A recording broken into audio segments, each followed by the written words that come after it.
everyone, and welcome to the Ladies Tale podcast. Recognize how I said that with no hesitation. But every time it's the Ladies Tale podcast or Meet Hollywood Monday, I never say it with hesitation. I'm just like, bam, because they're my favorite ones to do. Shh, don't tell the other three.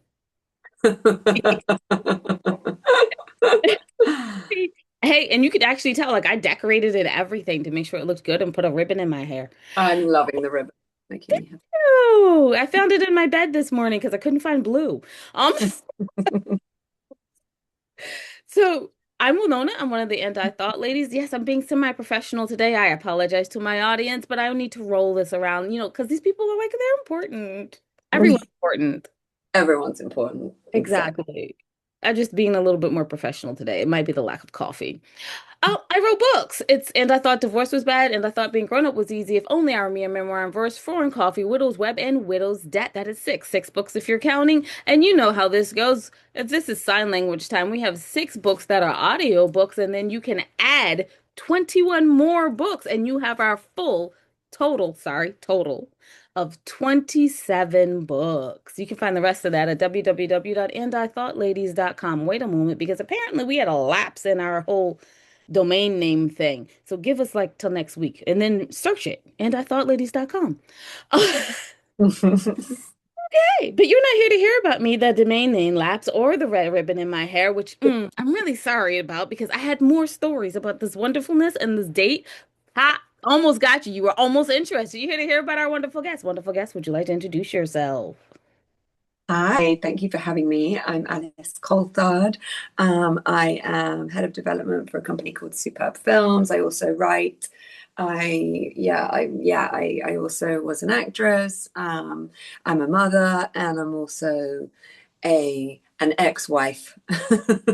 Ooh, so am I. Oh wow, there we go. That's a Isn't whole. it fun?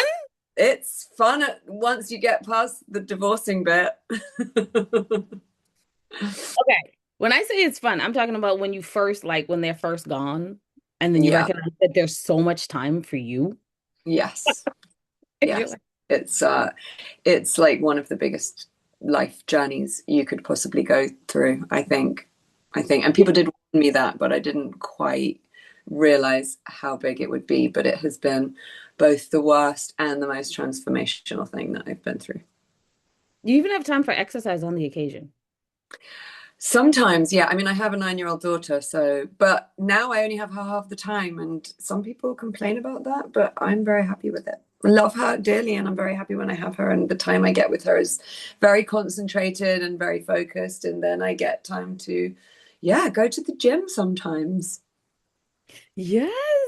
Okay, I'm not currently going through a divorce, but Jade is. And y'all all know that like I moved in the house with Jade, so like before COVID so we could get stuff done. And so like watching her be free has made me just feel more free. So I'm just like, yes, y'all. Yeah. Anyway, we didn't come here to talk about divorce, and you see what I mean about I'm going to talk about things that have nothing to do with you. Well, that's life. Everything's connected. Yeah. All right, so let me ask the question that I ask everyone that just comes off the wall since we've already started off the wall, and that is one of our main goals was we started this podcast because we want craft services. So have you ever been to a craft service table, and which one was the best one? Oh, yes, I have been to craft service tables, and we don't have them in the UK though. But I know. yes, I have, and it was definitely when I was shooting The Last Ship because that was a big production with lots of money, and we had some great cross services. Yeah, yeah, it was a, oh my God, what was the studios called? Oh my God, it was in Hollywood. Yeah, that was a great craft services, and it was TNT. So in fact, for lunch one day we had surf and turf. I remember that. That was pretty good. I know, isn't that wonderful? And I every time I read about this not happening in the UK, I feel so sorry. I'm like, I why? mean, honestly, if you come and like have some of the food on set in the UK, you will be very, very disappointed. I was like, I bet you that's why they have very serious shows there. Everyone's hungry. Okay, so how did you get started in your career? Because I've read about it. I can't wait to hear about it. Okay, my career.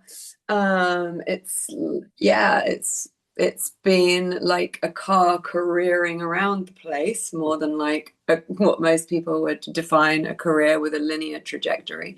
Um, I I started out being an actress. Well, I was an actress. I first was cast in a movie when I was like 11, which became a really big art house movie called The Cement Garden. And then my parents kind of like didn't really want me to be a child actor, so they were kind of reticent about me doing lots of acting at that point. But then, once you've got the bug, you've got the bug. And then, anyway, but then I went to university, did English literature, but I was always just directing things and, making things and being in things when I was at uni.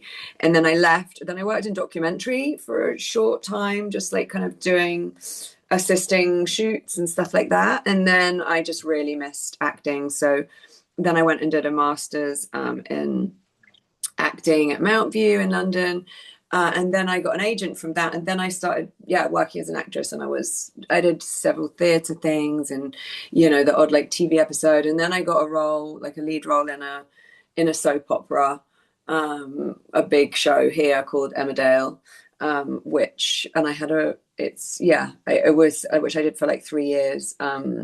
Which was a crazy journey because you become famous suddenly because everyone watches it. So and I had really good storylines. Anyway, so I did that, and then I got a manager in LA from that. And I because he had an older actress who played my stepmom, was one of his clients. Anyway, so I signed with him, and then I started to go to LA because actually there's just more work, as everybody knows, or there was then. Anyway, I'm not sure about the landscape now. Things are kind of crazy. But yeah, then I was in various. Yeah, I did the Last Ship TNT show for 3 seasons.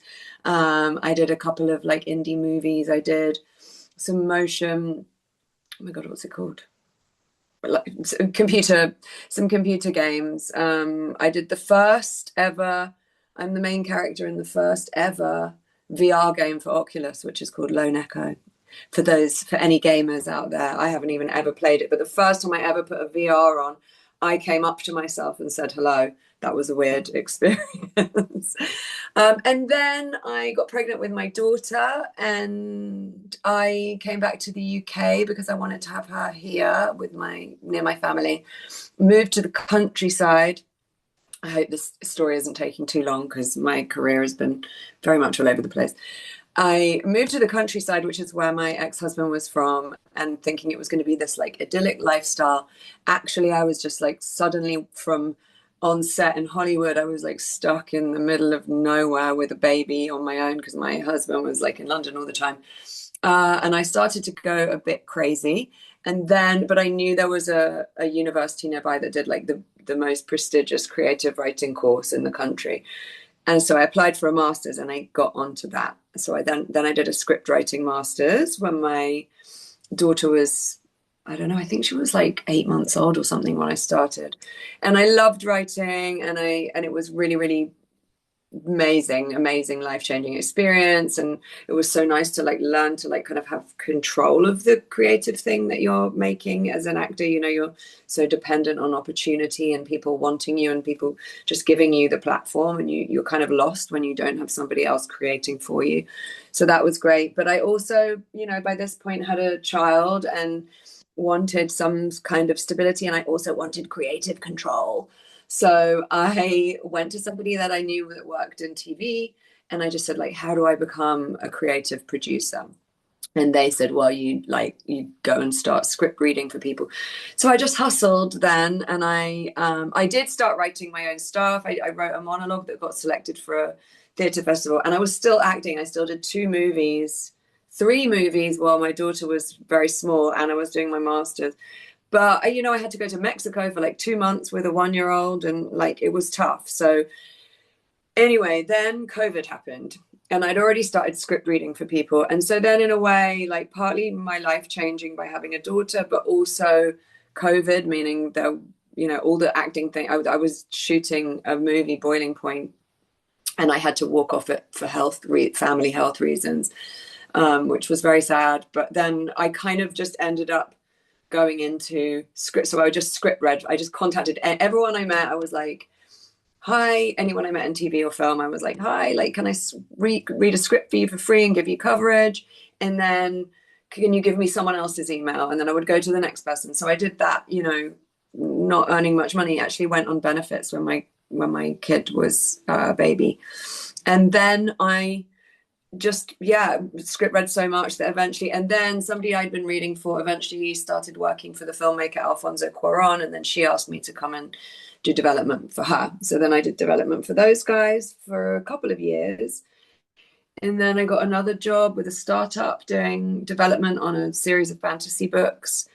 And then I got the job that I do now, which I started off as development executive, and now I'm head of development. And I kind of run the whole slate for the UK and Europe. Okay. There are 17 questions that I have counted, and now I'm running through them, trying to pick one. I'm gonna go with the one that I know everyone wants to know about, although please know it's hurting me on the inside. So since my people who watch this tend to be writers, I'm gonna have to ask the question about what did it take to go do development on fantasy books? Because they're gonna want to know that. That was actually really, really tough and was like a really good because the series of books that we were developing are like, you know, they're like door stops. They're like big and there's lots of them, and they're also written by a man, and the world is very masculine, shall I say. So I was also trying to kind of condense the stories and also trying to give them a bit more of a tone. We ended up focusing on a female character that comes into the book later, and then we ended up calling the series Queen of Fire. Okay. Which so because we found that female character the most interesting character as well. So but it was tough because it was a lot of reading, a lot of writing, a lot of like weeding through the stuff that isn't necessary and really like pulling out. And I was quite, I guess, naive in those days. Now I'd probably be much faster at like, I know what is needed, I know what beats are needed for film or TV series, but it was a learning curve. I love that you said that. Please, writers, did you hear she said pulling beats for stories? So when you try to adapt your own script, please don't go page by page. Every time I talk to someone about this, they're like, but page 3. And I'm like, not necessary. But the description, not necessary. Yeah. Somebody actually gave me, if you're interested in adaptations specifically, there's a really great playwright called Roy Williams in the UK, and he once told me that every time he makes an adaptation of something, his way of doing it is he reads the book like 5 times and he picks 5 things from the book that he thinks, and then he doesn't go back to the book again. He writes the script around the 5 elements, and they could be like a really important character or a really important plot point, or you know, but 5 things that for him make the story what it is. And I thought that was a really clever but also beautiful way of thinking about adaptation. Okay, now I get to ask the question I want to ask. I'm sorry. Can you tell I've been sitting on it for a good minute? So I heard that once you're in documentaries, you cannot switch to scripted. How the Hades did you do this? It is really, really tough for people. I mean, I find that so annoying about the industry. Like, it's hard to switch from actor to, you know, to what I'm doing now. It's hard. It is hard, but like, you just have to hustle. That's what I think. I mean, you know, if you've worked in documentary, I think I think the thing that's really hard is you can't just switch. So you could be like a documentary producer and you could have made 3 features, and then you want to go to drama. Well, you're not going to go straight to be a drama, because what you do as a documentary producer is much more journalistic and it's different So you have to go back to the beginning again. And so my advice in my from my many experiences of like career shifting within this industry is it's about being humble and just going, okay, I know a lot, and that's gonna like about this part of it, and that's gonna stand me in good stead, and it's gonna inform the things that I do, but I have to go back to the beginning to learn about this thing. Oh, okay. So you had to start over. I was hoping that you were one of the people who just got. No, everything that I've done, when I was working in documentary, then I went to acting, and then I went and I had to obviously start at the beginning doing like, auditions for like shitty commercials and whatever. And then from acting, I then had to go to, then when I wanted to work it, I went and did a master's, and then I had to script read for free, and then I had to work my way back up again. Everything helps each other. Like you understand story more and the industry more and all sides of it, but each job is different, so you need to never feel like you know everything and you can just switch over, unfortunately. It sounds like casting director is your next jump. I But would you know all sides I now. don't the industry is so, yeah, I would love to be a casting director actually, but I don't know, the industry is like they're not casting anyone in anything these days, so it's tough Um, out there. that's what I keep hearing over here too, that there's just ridiculous. Like I heard the strangest statistic. I don't know if it's true, so you Oh guys god, fact check me on it. probably They're terrifying. saying that like out of this year that they really only bought four real television shows this year. Whoa, on the networks. Yeah, on the networks, yeah. Oh wow, On the yeah. main networks, not cable. The Yeah, main networks only bought like four, yeah, I sticking mean, with their roster. it's similar in the UK. It's very hard to get like when I started this job and for over 4 years ago, the TV industry was booming, but like now it's so much harder to get things over the line. I mean, it was hard before, and now it's even harder.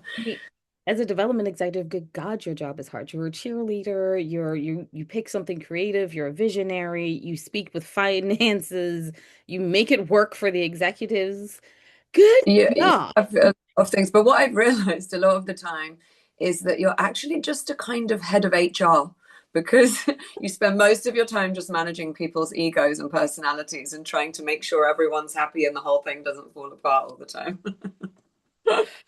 Okay, kid, so like we've discussed it in kind of general terms, but can you tell us exactly what a development executive does?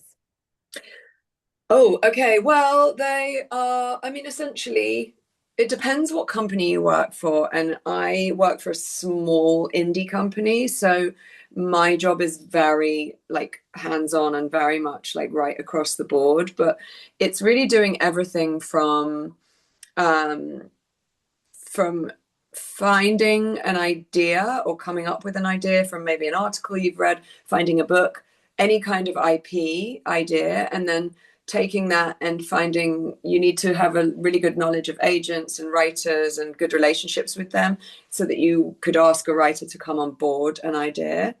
So it's connecting writers with ideas, or you might have a writer that comes to you with an idea and then you help them develop that script. So then it's script editing for them to get it like ready for the market.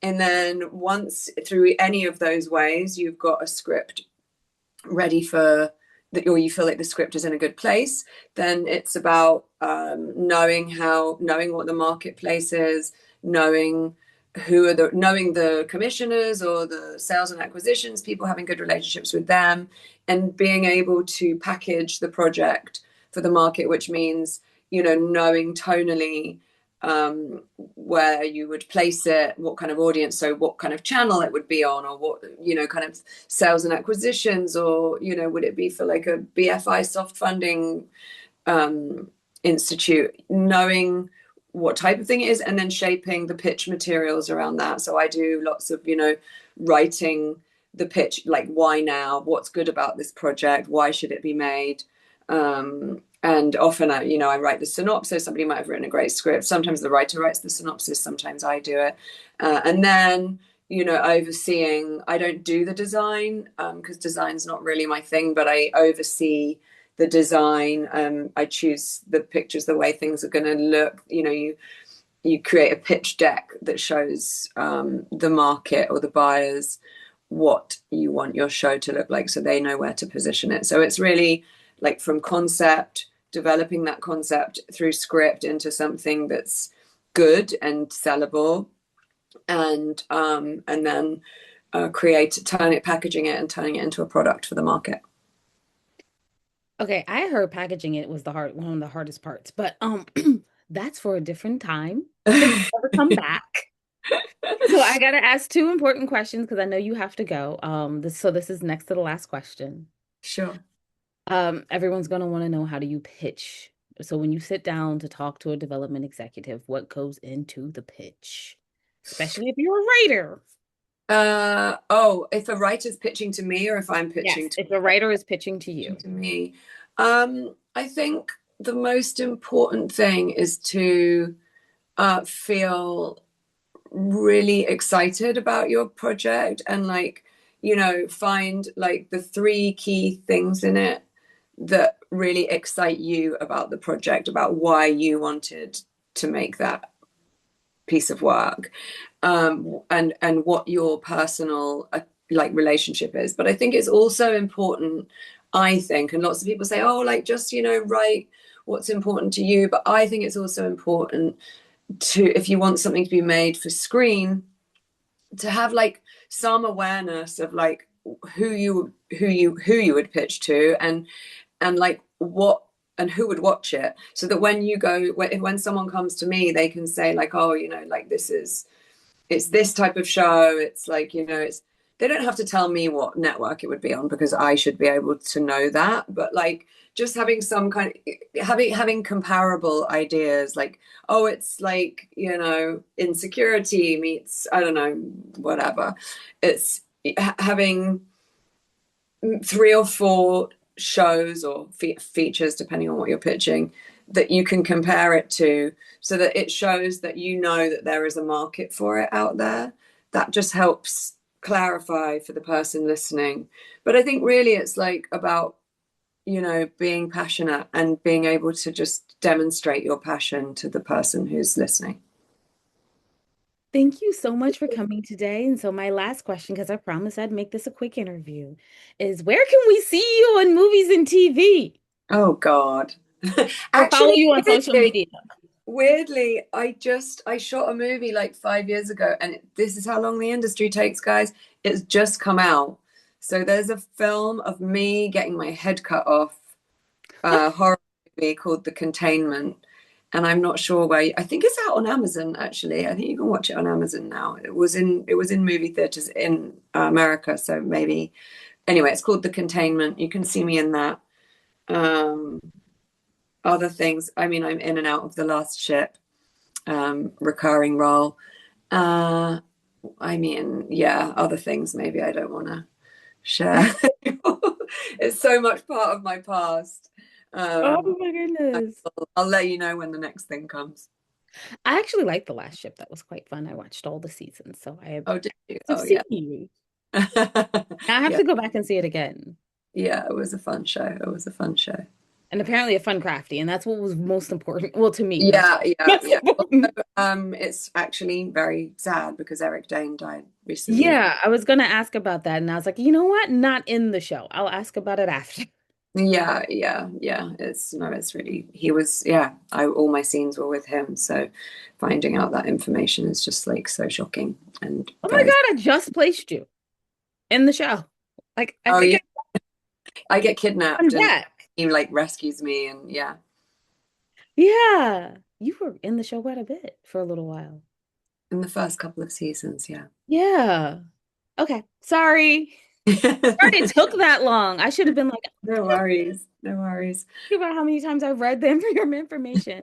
I got you though, so that's what's important. This is a non-coffee brain though, so that's Yeah, of course, that yeah, explains. so Thank you for wrapping it up over there for you. I'm gonna wrap it up for me over here. I'm Winona Marie, and one of the And I Thought ladies, and you can find out everything your ladies are up to at www.andithoughladies.com. And when you go down to the middle of the page, you can see the charities that we proudly support.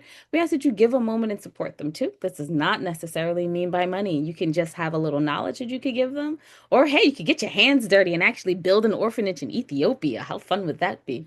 Either way you choose to support them, we thank you in advance for that. Remember that wisdom is all around you, and if you're open to finding it and accepting it. So peace and love, you guys, from Winona and the Missing Jade. Oh yeah, thanks for listening.